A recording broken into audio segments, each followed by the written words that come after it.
My name is Sepiso Mshoke from the Healing Balm Foundation, the executive director here. This project is called Building Cultural Accountability Mechanism, and this is a project that looks at building the capacity of traditional leaders in taking interest in public matters, especially public funds. That really, it has drawn the eyes of all stakeholders, and we feel when we involve the traditional leaders where the gap is so much, it will really help them to bring about accountability in their villages. This project is with financial support from the Federal Republic of Germany, co-funded by the European Union under the Enabling Access to Justice, Civil Society Participation and Transparency Program.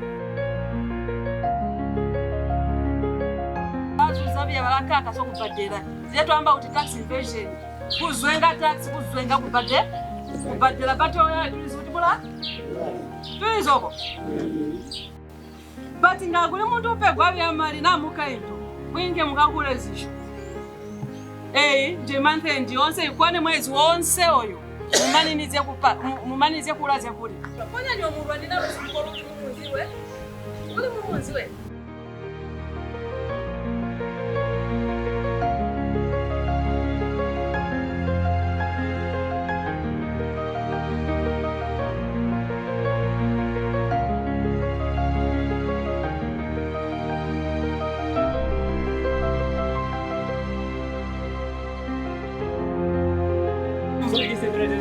Mufifi muzezo wachimopangwa kuza down kuli soto bani kupanga soto bani kutaike kuchita kuti kupa mizezo mutu yeya kuchitazi indati akazi zwa ku central government kutokuya mufifa ndiki because of people.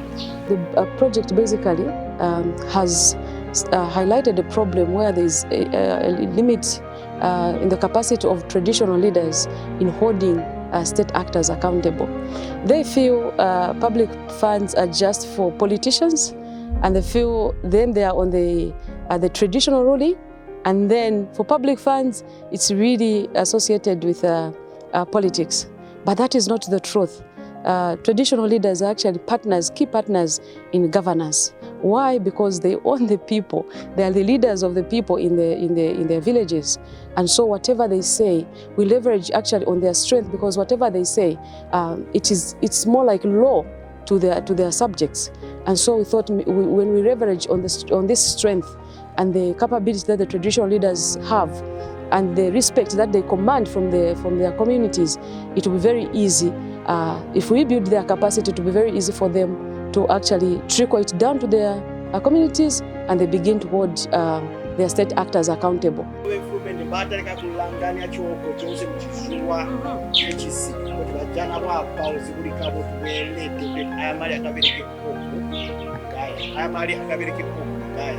I'm Zondan Dragon from Songwe. I'm actually a village headman in Songwe. We received an invitation letter to come and attend a meeting for Healing Balm Foundation. And from what we have learned today, I think it's so beneficial, not only to me, but also to the village, because once we've learned, we're also going to go back to the village and sensitize the people on how good governance is, what governance is, and how the government is disbursing what they collect from the people, which we started with to say a government gets its resources or its money from probably International Monetary Fund, from taxes, Zambia Revenue Authority, and from VAT. And those monies are called public funds. That's how we started. And those public funds are supposed to be disbursed equally. People should be able to access the public funds in a way. And it has to be transparently done, and the public funds should be accounted for. And there are people, those are service providers, and then us as the citizens, we are right holders. We've got the right to ask how the monies are used. Suppose it is in the hospital, we've got the right to ask why are there no drugs in the hospital when the monies are being collected, either from VAT or from Zambia Revenue Authority or from other sources that the government is getting the monies. So yes, we are learning a lot, and it is quite beneficial.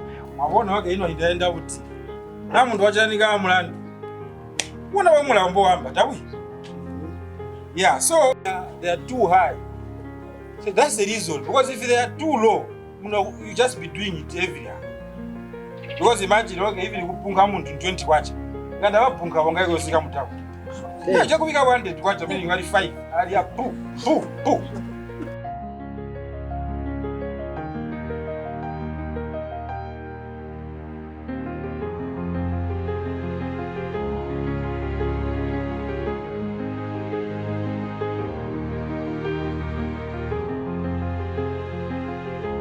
Our job. So there are rare instances where if you okay, imagine I wasn't getting to give comment. That's one paper. They are rare. Sometimes we are doing investigation, not corruption, not imaganama, but we also learned that there's anti-corruption on our midst. The anti-corruption spoke a lot that they are there to actually sensitize and also sometimes arrest. They even pointed out on the logo that they've got an eye to oversee what is happening in the country. So we have learned that if there are issues that we need to learn more, that we are not seeing transparently, we can go to anti-corruption, ask, not only do we take complaints, but we can go there to learn. They will tell us how to go about it. Specifically, they were speaking of how corruption is. Corruption, according to the officer, he was saying it is involving two people. The people that is asking for corruption and the people that is receiving the corruption. So all those people are committing a crime. So the best thing to do is to get a fine and pay the fine that goes to government. Because if you do corrupt, it means that you are stealing from government. Chamba utetibai abala amazina kali mukati mu education gamazina ali mukuwezi kote tibana bakabye ati nke monya mu police joja uti monya mu police camp joja uti monya abana bali mu police camp bali mukujana misebezi. My name's Joseph Siatulwe, headman Kapande Siongo zone. The challenges of corruption that we have in our society, or maybe countrywide, is that as we have learned today, to say corruption is a very dangerous thing in the society. Corruption can bring different things, even failure, because there are things that are happening. Even in our society we find that like what we have just learned today concerning the grants in the schools. Some of these things are not introduced to the community and people are not aware how much is coming and how it is distributed. So as us headmen, at least we have got something. We have learned something which we are going to speak to our people or inform our people how the grant is distributed and how it is allocated in the schools.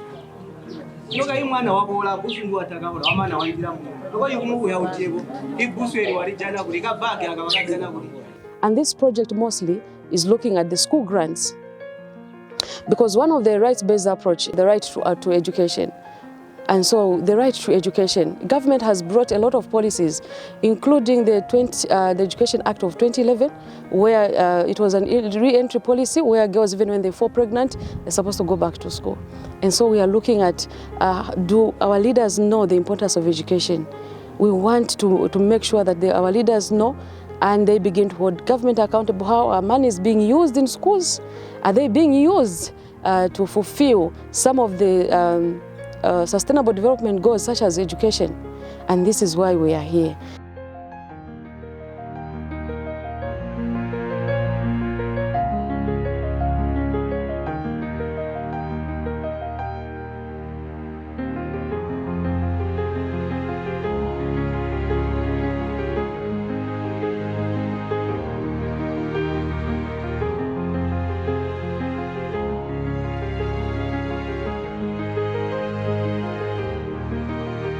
Apart from that, we've learned also with the human rights and the gentleman that was speaking on the human rights. We spoke of the rights for the children, rights, that we've got the right to education, we've got the right to health, we've got the right to clean water. So we have learned a lot that any project that comes, it should be approached on a human right-based approach.